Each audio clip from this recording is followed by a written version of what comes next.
My name is Burke Hedges, author of the best-selling book, The Parable of the Pipeline. I open my book with a story about Pablo and Bruno, who take two very different paths in their quest for financial independence. What you're about to see is the delightful animated story of their adventure. So, sit back, relax, and enjoy the life-changing lessons in The Parable of the Pipeline.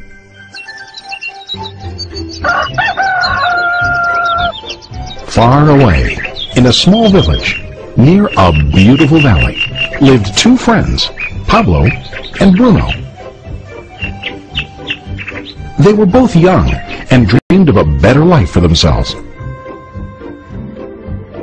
They'd often discussed their dreams about how they would become the most successful men in the village.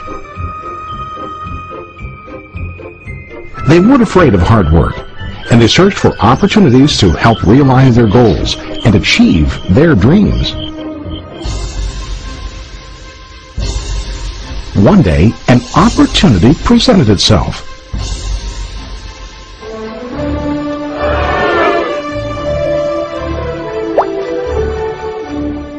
The mayor of the village decided to hire two people to bring water from a spring up on the mountain, across the valley, back down to the village. They were to be paid based on the amount of water delivered to the village. Bruno and Pablo enthusiastically got to work. Every day, from morning till evening, they carried buckets to and from the spring. They worked hard, carrying water to the village. In the evening, they'd return home with their day's wages.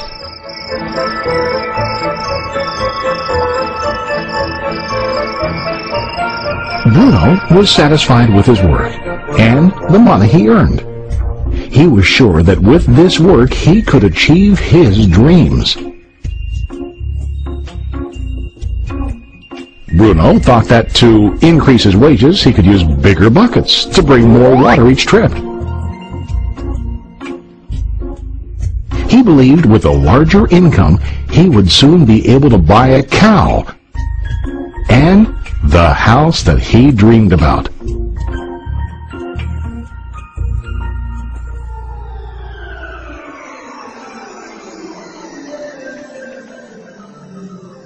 Now Pablo was not satisfied. At the end of the day, his back and hands ached, and he was exhausted. He was looking for an easier way to earn more. One day an idea occurred to Pablo. He imagined building a pipeline to deliver the water from the mountain spring to the village. With this pipeline, he could get more water to the village without carrying buckets back and forth from the spring to the village. Soon, he got very excited about his idea and began to plan.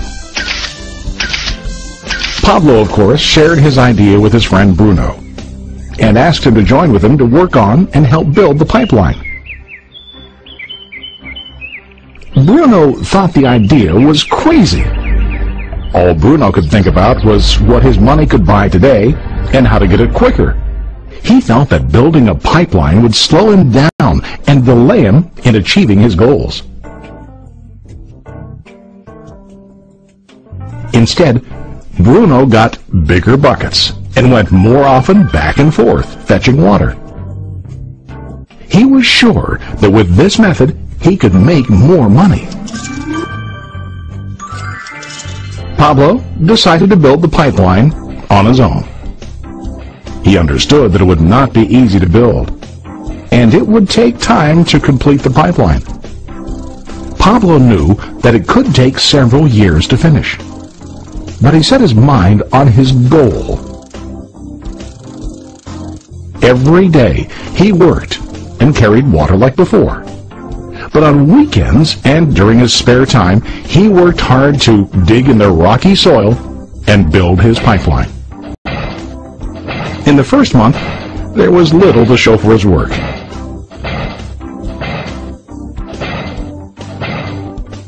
Bruno and the villagers laughed and teased him. They called him Pablo the Pipeline Man. During this time, Bruno's income doubled. He already bought a cow and a bigger house. His lifestyle changed. He now spent time after work in the bar, enjoying his hard-earned wages from delivering water.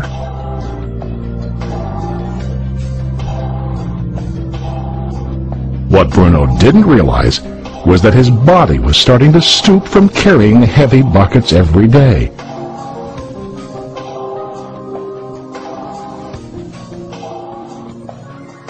His face looked worn and his body tired. Soon, he began to carry less and less water due to the wear and tear on his body.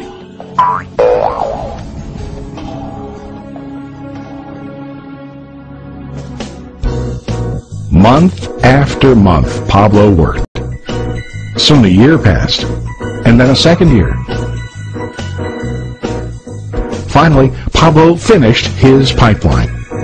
He now used his pipeline to deliver water to the village instead of carrying buckets. Pablo was now earning more money than ever before. The water continued flowing to the village, while Pablo wasn't working. While he slept and ate, the water flowed. Pablo was happy and proud of his insight, persistence, and hard work. Now his income flowed as long as the water flowed through his pipeline.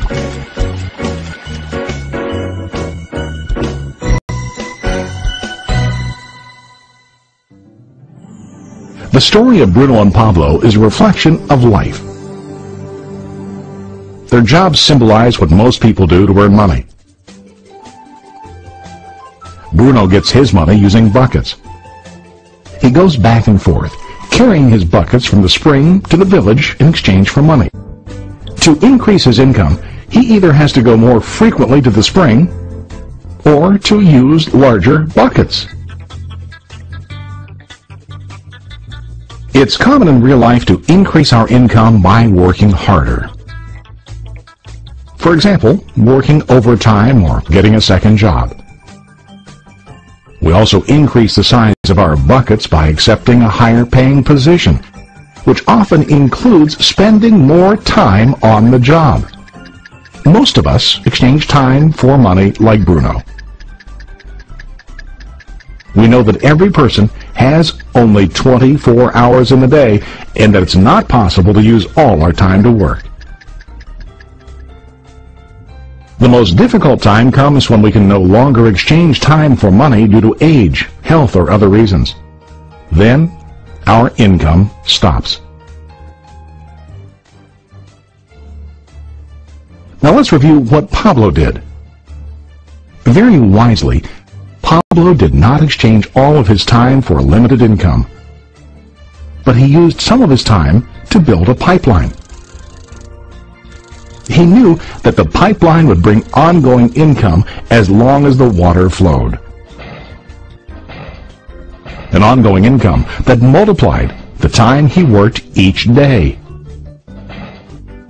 Pablo knew that someday, maybe because of age or health, he would no longer be able to exchange his available time for money.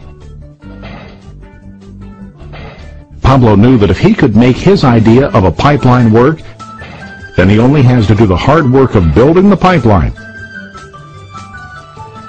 After the pipeline was completed, Pablo was able to monitor and maintain the flow of water to ensure that his income will continue.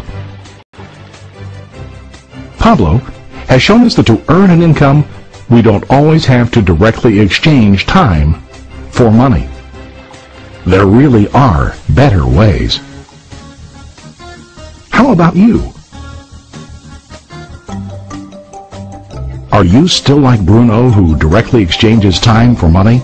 Or do you want to be like Pablo, building and maintaining a pipeline for ongoing income? If you are interested in the idea of building your own pipeline, contact the person who lent you this presentation. You can start building your pipeline today.